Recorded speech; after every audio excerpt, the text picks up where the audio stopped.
সম্প্রতি বাংলাদেশে চাষের তালিকায় উঠেছে ক্যাপসিকামের নাম। কুষ্টিয়ায় মরিচ প্রজাতির এই সবজি চাষে পথ দেখিয়েছেন এক কিষানী। অল্প জমিতেই ফসল ফলিয়ে ভালো লাভের আশা করছেন তিনি। এই ফসলে অতিরিক্ত লাভ আমি শুরু থেকে বেচেছি 240 টাকা, এখন যাচ্ছে 140, 60। এই পর্যন্ত 10 কাঠা জমিতে আমার কালকে হিসাব করলাম আমার 13 মণ 17 বেঁচে গেছে। টাকা আমার ভালোই আছে। আগামীতে আমি ইনশাল্লাহ 1 বিঘা লাগাবো। কুষ্টিয়া কৃষি সম্প্রসারণ অধিদপ্তরের সহায়তায় ওই এলাকার আরেক চাষি শওকত আলী ক্যাপসিকাম চাষ করেছেন মাত্র 5 কাঠা জমিতে। প্রতিটি গাছেই তিনি পেয়েছেন ভালো ফলন। ক্যাপসিকামের ভারে যেন নুয়ে পড়েছে তার গাছগুলো। ফসল বেচে এরই মধ্যে পেয়েছেন 70,000 টাকা। আশা সামনের দিনগুলোয় আরও 70,000 টাকা উঠে আসবে তার জমি থেকে। ক্যাপসিকামের জায়গা যখন করলাম তখন স্যার আমাকে বললো যে শওকত ক্যাপসিকাম লাগাও। তাই আমাদের কৃষি সম্প্রসারণ স্যার যখন এই কথা বললো তখন আমি আগ্রহে স্যারকে বললাম, স্যার আমি ক্যাপসিকাম করব। যে পরিমাণ ধরছে আসলে যদি আমাদের দেশে পূর্ণ দেশে যদি আমাদের সকলে যদি এটা খাওয়ার একটা থাকতো, প্রচলিত থাকতো, ইনশাল্লাহ আরও বেশি লাভবান হইতে পারতাম।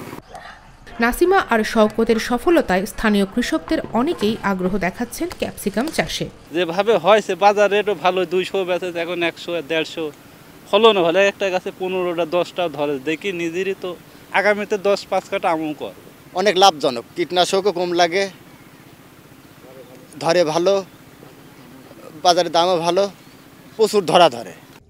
বিশ্বে কোথাও চিলি পিপার আবার কোথাও বেল পিপার নামে পরিচিত ক্যাপসিকাম বিদেশি এই সবজিটি এখন দেশের অনেক মানুষই পছন্দ করেন, দৈনন্দিন বা শৌখিন রান্নায় ব্যবহার করেন। চাহিদা বৃদ্ধি ও রপ্তানির কথা মাথায় রেখে ক্যাপসিকাম চাষে কৃষকদের প্রশিক্ষণ ও সহায়তা দিচ্ছে কৃষি বিভাগ। মশলার জাত ও প্রযুক্তি সম্প্রসারণ প্রকল্পের আওতায় 13 রকমের ফসলের আবাদ বটতল ভাদালাপাড়া গ্রামে শুরু হয়েছে। কৃষি সম্প্রসারণ অধিদপ্তর নিরলসভাবে এই প্রকল্প যেসব ফসল আদি আছে সেগুলো আমরা মাঠে বাস্তবায়ন করার জন্য নতুন উদ্যোক্তা সৃষ্টি করার লক্ষ্যে আমরা কাজ করে যাচ্ছি। তার ভিতরে মোসাম্মদ নাসিমা খাতুন একজন সফল উদ্যোক্তাই বলবো। 5 তারকা হোটেল সহ বড় বড় রেস্তোরাঁয় ক্যাপসিকামের যথেষ্ট চাহিদা রয়েছে। এখন সাধারণ মানুষকে ক্যাপসিকাম খাওয়ায় আগ্রহী করতে কাজ করছে কৃষি বিভাগ। ক্যাপসিকাম কিন্তু কুষ্টিয়া জেলায় প্রথম আমরা কিন্তু এবার চাষাবাদ সম্প্রসারণ করার উদ্যোগ নিয়েছি। বিশেষ করে যশোর অঞ্চলের টেকসই কৃষি সম্প্রসারণ প্রকল্পের আওতায় আমরা বেশ কিছু প্রদর্শনী সেখানে কৃষকদের মাঝে আমরা পরীক্ষণ হিসাবে দিয়েছিলাম।